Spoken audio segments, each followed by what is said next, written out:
आइए जल्दी से जानते हैं झारखंड की फटाफट 20 बड़ी और मुख्य खबरें। लेकिन उससे पहले अगर आपने अभी तक हमारे चैनल को सब्सक्राइब नहीं किया है तो तुरंत कर लीजिए। साथ ही बेल आइकन दबाना न भूलें ताकि झारखंड की हर छोटी बड़ी ताजा खबर सबसे पहले आप तक पहुंच सके। तो चलिए शुरू करते हैं आज की पहली मुख्य खबर से। झारखंड की जनता के लिए बड़ी खुशखबरी। अब रांची से जमशेदपुर का ट्रेन सफर होगा और भी तेज। नई बाईपास रेल लाइन बनने के बाद यह सफर करीब 40 मिनट घट जाएगा। साथ ही दूरी भी 10 किलोमीटर कम हो जाएगी। दरअसल सिली और इछड़ू के बीच 5.9 किलोमीटर लंबी रेल लाइन बिछाई जा रही है। इसके बनने से ट्रेनों को मूरी स्टेशन से होकर नहीं गुजरना पड़ेगा, यानी यात्रियों को मिलेगा तेज और आरामदायक सफर और रांची जमशेदपुर के बीच कनेक्टिविटी होगी और भी मजबूत। कांग्रेस नेता राहुल गांधी की याचिका पर झारखंड हाईकोर्ट में सुनवाई अब 2 सप्ताह बाद होगी। यह मामला साल 2018 से जुड़ा है, जब राहुल गांधी ने भाजपा अध्यक्ष रहे अमित शाह पर एक टिप्पणी की थी। उस टिप्पणी के बाद चाईबासा कोर्ट में राहुल गांधी के खिलाफ मानहानि का मामला दायर किया गया। सोमवार को हुई सुनवाई के दौरान राहुल गांधी की ओर से अतिरिक्त समय मांगा गया। हाईकोर्ट ने इस आग्रह को स्वीकार करते हुए 2 सप्ताह बाद सुनवाई तय कर दी है। अब देखना होगा कि आगे अदालत में इस मामले पर क्या रुख सामने आता है। झारखंड के बगोदर प्रखंड से एक सकारात्मक खबर। तिरला स्थित उच्चकित मध्य विद्यालय में 8वीं कक्षा के बच्चों के बीच साइकिलों का वितरण किया गया। कुल 58 बच्चों को यह साइकिलें प्रदान की गईं। इस अवसर पर मुखिया सरिता साहब मौजूद रहीं। कल्याण विभाग की ओर से सत्र 2025-26 के लिए यह साइकिलें उपलब्ध कराई गई। साइकिल मिलने पर बच्चों में खासा उत्साह देखा गया। साइकिल सौंपते हुए सरिता साहब ने कहा कि इसका उपयोग स्कूल आने जाने में करें, जिससे समय और सुविधा दोनों की बचत होगी। सरकार की इस पहल से ग्रामीण इलाकों के छात्र छात्राओं को बड़ी राहत मिलेगी। पूर्व मुख्यमंत्री बाबूलाल मरांडी ने बड़ा दावा किया है। उन्होंने कहा कि आदिवासी गांवों में हालत इतने खराब हैं कि भूख से बिलखते बच्चों को चुप कराने के लिए माँ बाप उन्हें नशा दे रहे हैं। मरांडी ने सोशल मीडिया पर वीडियो शेयर कर हेमंत सोरेन सरकार पर गंभीर आरोप लगाए। उन्होंने कहा कि पूर्वी सिंहभूम के कई गाँवों में बच्चे शिक्षा और स्वास्थ्य जैसी बुनियादी सुविधाओं से वंचित हैं। मरांडी का कहना है कि जिस उम्र में बच्चों के हाथों में किताबें और खिलौने होने चाहिए, उस उम्र में उन्हें नशे की लत में धकेला जा रहा है। उन्होंने इसे न सिर्फ राजनीति का मुद्दा बताया बल्कि इंसानियत पर भी बड़ा सवाल खड़ा किया। NIT जमशेदपुर में दूसरे राष्ट्रीय अंतरिक्ष दिवस का आयोजन हुआ, जहां ISRO के वरिष्ठ वैज्ञानिक डॉ. दीपक मिश्रा ने छात्रों को भारतीय अंतरिक्ष उद्योग और क्वांटम कम्युनिकेशन टेक्नोलॉजीज की अहमियत समझाई। कार्यक्रम में डायरेक्टर प्रोफेसर गौतम सुधाधर ने युवाओं को अंतरिक्ष क्षेत्र में करियर और रिसर्च के अवसर तलाशने के लिए प्रोत्साहित किया। इस मौके पर गगनयान मिशन और ISRO की स्वदेशी तकनीकों पर भी चर्चा हुई, जिसने छात्रों में नई ऊर्जा और उत्साह भर दिया।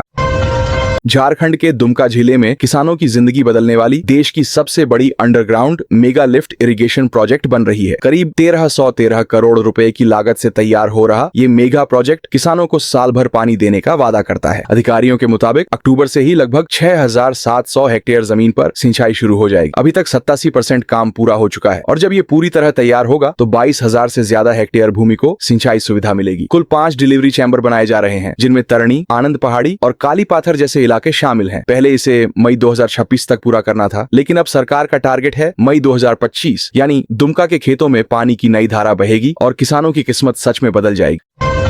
झारखंड के मजदूरों की घर वापसी। एक बड़ी राहत की खबर बोकारो और हजारीबाग से जुड़ी एक सुकून देने वाली खबर सामने आई है। कैमरून में फंसे झारखंड के 17 मजदूर अब सुरक्षित अपने घर लौट आए हैं। ये सभी मजदूर ट्रांसरेल लाइटिंग लिमिटेड कंपनी में काम करने गए थे, लेकिन पिछले 4 महीनों से बिना वेतन के संघर्ष कर रहे थे। मजदूरों ने सोशल मीडिया पर वीडियो अपील के जरिए अपनी स्थिति साझा की, जिसके बाद झारखंड श्रम विभाग ने विदेश मंत्रालय AMA को सतर्क किया। मंत्रालय ने तुरंत कार्रवाई करते हुए भारतीय दूतावास को हस्तक्षेप करने को कहा। दूतावास ने मजदूरों की वापसी की प्रक्रिया को तेजी से आगे बढ़ाया और अंततः सभी को सुरक्षित भारत वापस लाया गया। झारखंड विधानसभा के मानसून सत्र में आज एक साथ 5 अहम विधेयक पास हुए, जो सीधे छात्रों, उद्यमियों और गिग वर्कर्स की जिंदगी से जुड़े हैं। सबसे पहले राज्य विश्वविद्यालय विधेयक 2025, जिससे उच्च शिक्षा को और बेहतर व व्यवस्थित बनाया जाएगा। दूसरा, व्यावसायिक शिक्षा संस्थान शुल्क विनियमन विधेयक। अब प्राइवेट कॉलेज और इंस्टीट्यूट्स की मनमानी फीस पर लगेगी रोक। तीसरा बड़ा कदम, कोचिंग सेंटर नियंत्रण विधेयक। सरकार अब कोचिंग संस्थानों पर निगरानी रखेगी ताकि छात्रों और अभिभावकों को राहत मिल सके। चौथा फैसला, MSME सेक्टर को बढ़ावा, छोटे और मझोले उद्यमों को मिलेगी विशेष छूट। और पांचवा, सबसे ऐतिहासिक, गिग वर्कर्स का पंजीकरण। अब डिलीवरी बॉय, ड्राइवर और ऑनलाइन प्लेटफॉर्म वर्कर्स को भी सरकारी योजनाओं का लाभ मिलेगा। यानी आज विधानसभा के फैसले सीधे आपके भविष्य से जुड़े हैं। एटीएम से 11.26 लाख रुपए गबन के मामले में पुलिस ने आरोपी रवि शर्मा को आखिरकार गिरफ्तार कर लिया है। वह पिछले 6 साल से फरार था और दुमका के बसुकीनाथ बस स्टैंड पर होटल चला रहा था। हजारीबाग पुलिस ने आरोपी को पकड़कर अदालत में पेश किया और जेल भेज दिया। बता दें, उस पर हजारीबाग के लोहरदग्गा थाना क्षेत्र में एटीएम राशि गबन का केस दर्ज था। 6 साल की तलाश के बाद आरोपी की गिरफ्तारी को पुलिस बड़ी कामयाबी मान रही है।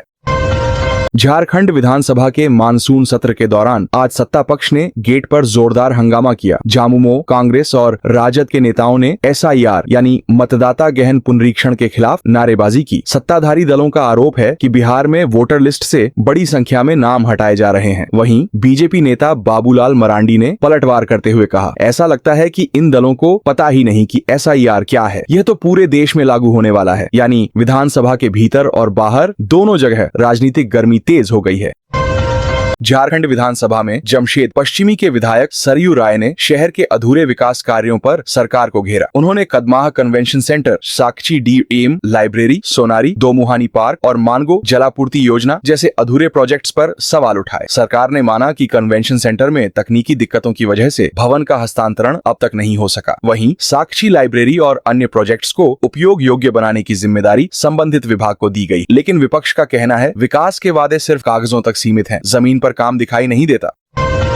रांची में आज सुबह से लगातार मूसलाधार बारिश हो रही है, जिससे शहर के कई इलाकों में जल जमाव की स्थिति बन गई है। कांटाटोली, हरमू और लालपुर जैसे क्षेत्रों में ट्रैफिक पूरी तरह से धीमा पड़ गया है। स्कूलों में उपस्थिति घटी है और कई ऑफिसों में वर्क फ्रॉम होम की सलाह दी गई। मौसम विभाग ने अगले 24 घंटे में और तेज बारिश की चेतावनी दी है।